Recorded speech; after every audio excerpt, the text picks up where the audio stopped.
Big news out of the Department of Justice tonight. Attorney General Jeff Sessions announcing that he will not be appointing a second special counsel to review the FBI's handling of the Russia and Hillary Clinton probes.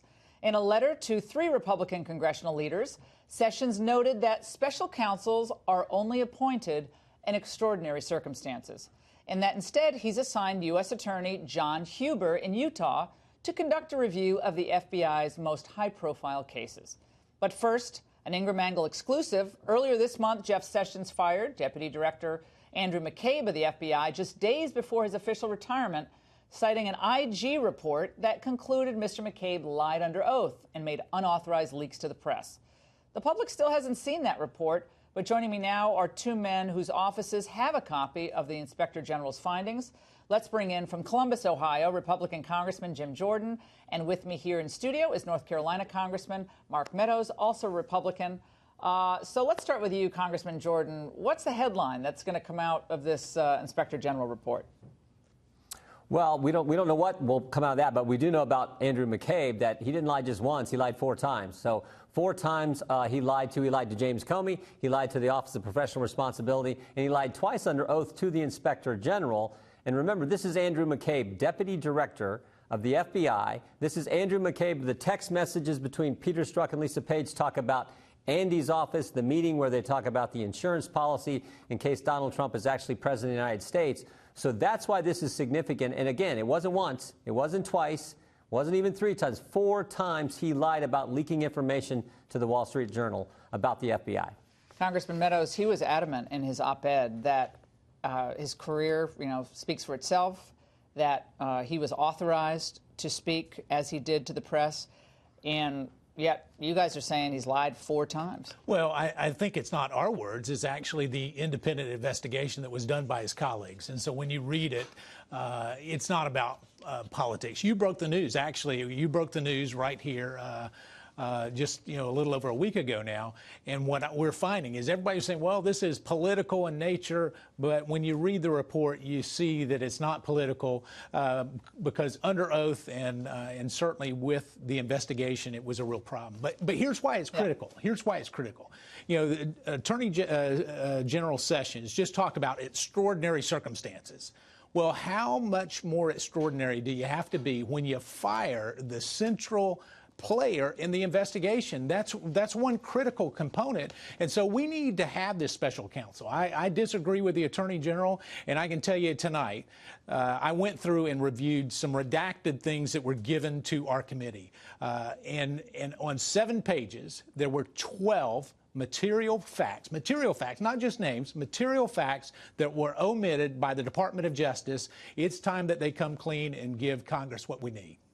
12 material facts. What I'm talking about is, the news broke about the meeting that happened with Dennis McDonough in the White House. The former White House Chief of Staff for Barack Obama. That was redacted, but it didn't stop there. When we look at the multiple redactions that are taking place, this Department of Justice is not complying with the subpoena and with the oversight responsibility that we have in Congress. And so for the Attorney General to suggest that there's not enough there is just extremely disappointing. Congressman Jordan, it sounds like your colleague, Congressman Meadows, is saying that, there was a reason to redact certain information, because whether it was a reference to friendship with Judge Contreras, right, or perhaps information related to McDonough, it doesn't make them look good.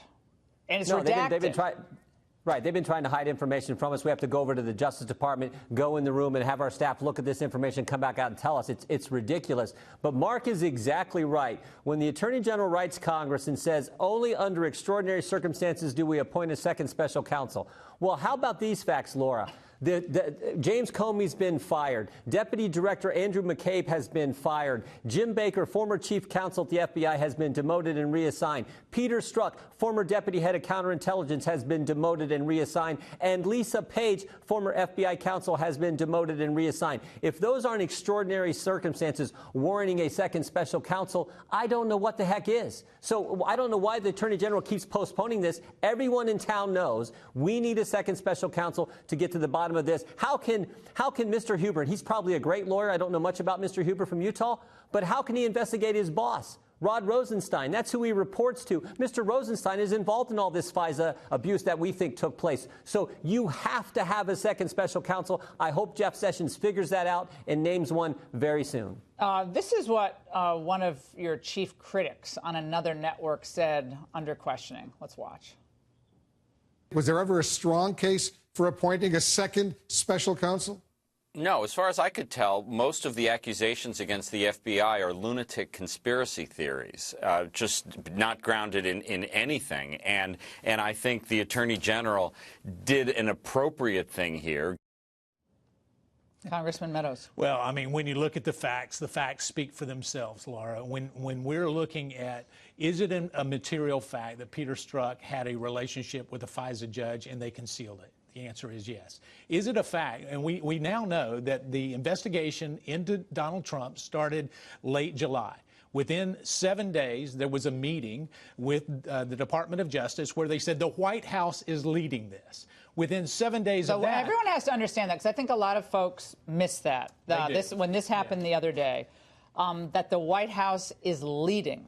Well, I mean, that was in that meeting. We've got text messages that would suggest that. And then within 7 days of that, we have a meeting at the White House with the chief of staff of President Obama saying, you know, we can't draw a conclusion, but we can certainly look at the facts. And the facts do speak to further investigation. That's why we believe that. Why can't you bring McDonough in for questioning? Well, I think that would be the appropriate thing to do. But it's not just there. Some of the redactions that the Department of Justice have, they keep the names so we don't even know who to bring in. And so it's important. We've just learned these things recently. This is from the text, another text that we're talking about tonight, August 8th, 2016, struck to page. Internal Joint Cyber CD Intel piece for D, that refers to Director Comey, right. Scene setter for McDonough brief. Right. Trainer, head of the FBI Cyber Division, directed all cyber info be pulled. I'd let Bill and Jan hammer it out first, though it would be best for D, Comey, to have it before Wednesday White House session. Yeah, and that Wednesday meeting was August the 10th. We know that. You can go to the White House logs right now and look it up. Jonathan Moffat was there, signed in, did that. So that was on August the 8th of 2016. We know that 2 days later there was a meeting in the White House. So, you know, we're putting the pieces of a puzzle together, but the DOJ are keeping some of the pieces from us. Congressman Jordan, I want to ask you about a letter that was sent today with Congressmen Gowdy and Goodlatte. They seem to heap some praise onto the U.S. attorney who'll be looking into this into these questions. While we continue to believe the appointment of a second special counsel is necessary, this is a step in the right direction. We expect the U.S. Attorney Huber, given his reputation, will conduct an independent and thorough investigation. What reason do you have? I guess he was an Obama appointee, but imagine if an Obama appointee actually concluded that there was perhaps even criminal wrongdoing here. That'd be pretty significant versus an unending special counsel. No. My guess is John Huber's a great lawyer and is going to do a fine job, but it's not a second special counsel. It's not a special counsel, and John Huber has to report to Rod Rosenstein, who was involved in this. Who signed the application? He for the signed FISA one of the warrants. FISA application. Of course he did. So that's the problem, and that is a problem. The simple fact remains, these are extraordinary circumstances. Those top 5 people at the FBI, they were involved in, we should never forget this, they're the ones who put this dossier together, dressed it all up like it was legitimate intelligence, took it to the FISA court, and didn't tell the court the whole truth, namely who paid for the dossier and the fact that the FBI had terminated their relationship with Christopher Steele, the author of the dossier, and they didn't disclose that to the court. So those are all key facts. That's why a second special counsel is certainly warranted under these extraordinary circumstances. For cases this big and this monumental, this consequential, you can't omit material facts. You have to disclose conflicts, apparent conflicts, the appearance of it. It all has to be disclosed. Otherwise, no one who understands legal matters, at the very least, and many in the public, will not have a lot of faith in this investigation. That's just how it works. That's how it works in legal settings like this. It's crazy. Laura, it's supposed to be the truth, The whole truth, not part of it, not redactions. Redacted and when you go to a truth. court, when you go to the court, you got to give them the whole truth. They did not do that at the FISA court. And it was those people, 2 of them have been fired, 3 of them have been demoted, and we don't think that's extraordinary circumstances warranting a second special counsel. I mean, tell me some fact pattern that would then, Mr. Sessions. Last word for you, Congressman Meadows. Why do you think Jeff Sessions is so resistant to this special counsel? Well, I think he's being poorly served. And when you look at it, when I've had conversations with him and the Deputy Attorney General, it's almost like they have a set of talking points that they go to, but the facts don't support those talking points. I would suggest that both of them need to look at the fine details of this. And when they do, they will come to the same conclusion that Jim and I have come to, is it's time for a special. I don't think Rod Rosenstein wants any special counsel. It's like what's good for the goose is good for the gander on that. I don't think he wants it. Congressman, thank you so much for joining us tonight.